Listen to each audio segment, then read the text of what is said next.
करके ही सभी कामों को किया जा सकता है। इसलिए आज का मुद्दा जो चर्चा का है वो ये है कि शासन से सकारात्मक संवाद किस तरह से स्थापित किया जाए। आज मैथिली शरण गुप्ता साहब इसी मुद्दे पर देशवासियों के सामने अपने विचार और तथ्य रखेंगे। तो आइए मिलते हैं पूर्व डीजीपी मैथिली शरण गुप्ता साहब से। नमस्कार गुप्ता जी।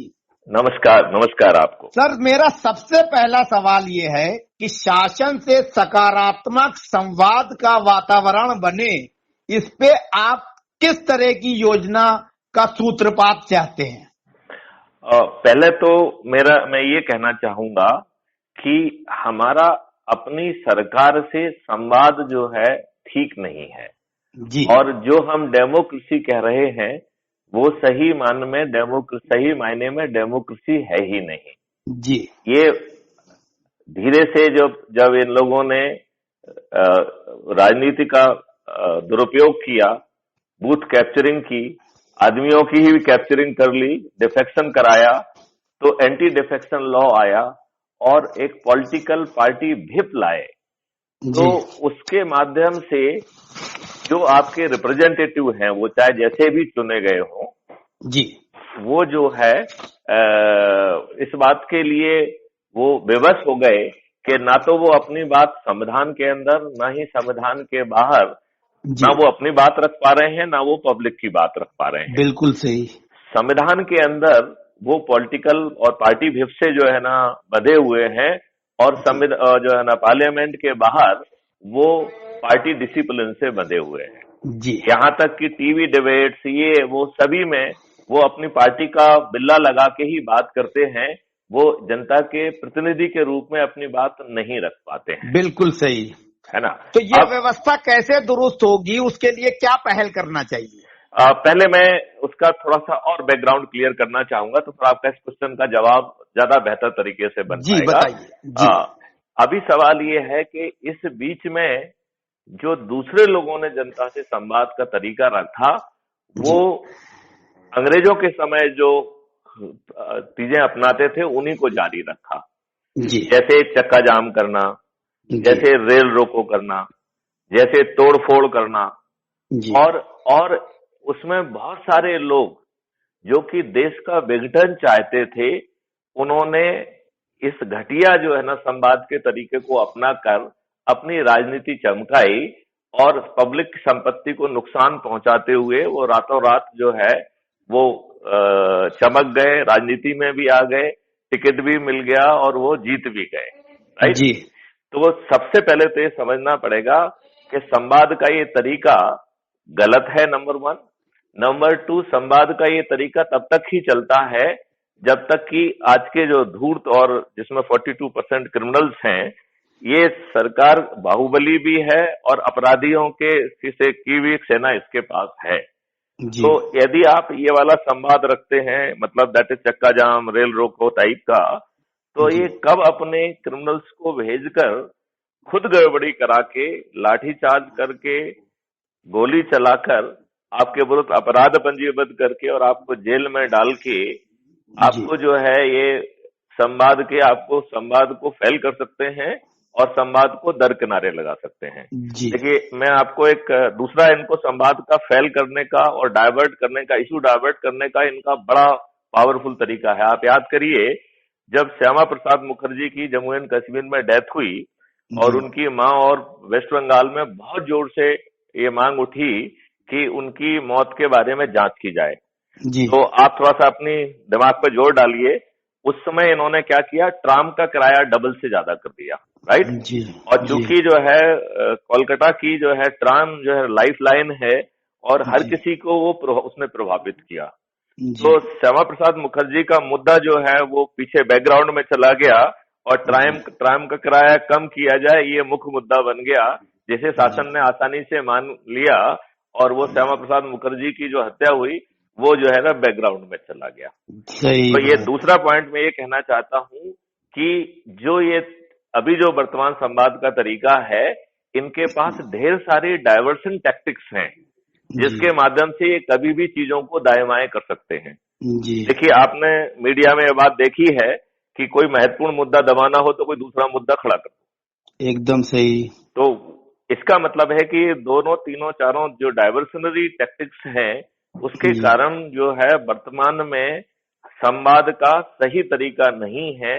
और आपके जो जनप्रतिनिधि हैं वो आपको ठीक ढंग से रिप्रेजेंट नहीं कर रहे हैं, और उनकी सामर्थ्य खत्म हो गई है आपकी बात वहां तक पहुंचाने की। मतलब उनकी स्थिति इतनी खराब हो गई है कि वो अपना मुंह भी खोलने के लिए तैयार नहीं है। उनको जी लगता है कि यदि उनके आका कुपित हो गए तो जो भी उनको थोड़ा बहुत मिल रहा है वो भी जी मिलना बंद हो जाएगा, और जी वो जो है ना उनको दरकिनार कर दिया जाएगा। एकदम सही। अब इसका जो है हल क्या है हाँ, मैथिली जी? इसका हल है, इसका हल जो है आपको जान के ताज्जुब होगा कि किसी और ने नहीं बल्कि honourable prime minister Narendra Modi ji ने इजाद किया है। मैंने तो सिर्फ उसे समझा है और अपनाया है। तो आपको ताज्जुब होगा कि वो क्या तरीका है। हेलो। जी जी बताइए, आगे हाँ कंटिन्यू।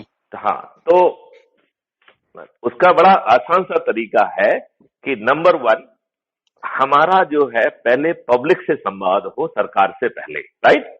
जी उस संवाद के दौरान हम जो है उनका अपने में विश्वास अर्जित करें। और जैसे आपने 10 मुद्दे आइडेंटिफाई किए हैं, ऐसे जी ही मुद्दे आइडेंटिफाई करके कहां पे जो है ना संविधान में संशोधन की जरूरत है, कहां पर अंग्रेजों के बनाए हुए कानून में संशोधन की जरूरत है, कहां पर जो है ब्यूरोक्रेसी में अकाउंटेबिलिटी और ट्रांसपेरेंसी लाने की जरूरत है।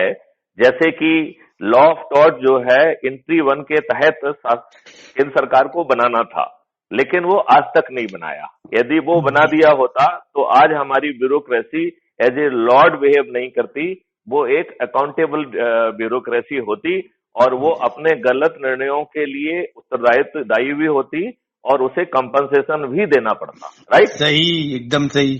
तो तो अब जो है हम यदि पब्लिक से ठीक ढंग से संवाद करके उनका विश्वास अर्जित कर लेते हैं, देन जी we will become the mouthpiece और आउटलेट ऑफ द पब्लिक का जो व्यूज हैं उनको क्रिस्टलाइज करके सरकार से संवाद करने के लिए अब हम इलिजिबल हो गए, राइट। सर, आप ये बताइए कि आपने मोदी जी की बात कही, बिल्कुल सही है, लेकिन मोदी जी के विजन के साथ साथ एक मिनट, 13 अभी महीने। अपन संवाद के तरीके पर फोकस करते हैं, अच्छा क्योंकि अभी ठीक अभी ठीक अपनी बात संवाद के ऊपर है, तो अच्छा संवाद ठीक के ऊपर ठीक है। ठीक। तो अभी हम संवाद में के लिए क्वालिफाई नहीं कर रहे हैं।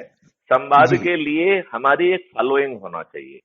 जी हम पब्लिक को रिप्रेजेंट कर रहे हैं, हम पब्लिक की आवाज हैं।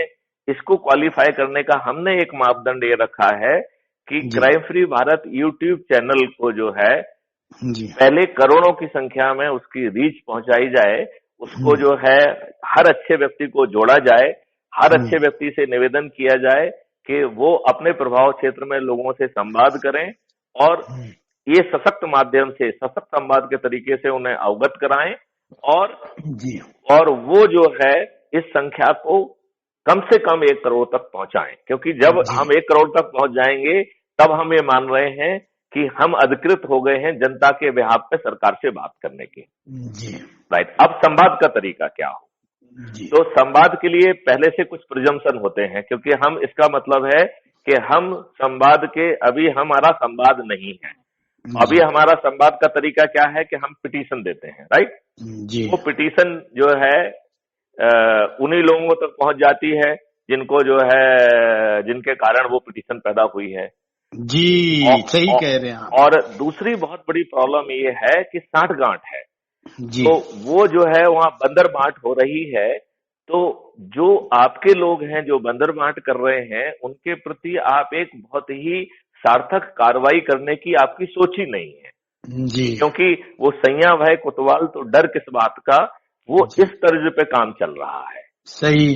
तो उसके कारण जो है जो पिटीशन है वो अपना समय बर्बाद करना है। इसलिए आपने देखा होगा ढेर सारे लोग वो सालों तक पिटीशन देते रहते हैं, सबको कॉपी देते रहते हैं, लेकिन उनको न्याय जो ना दूर भागता रहता है।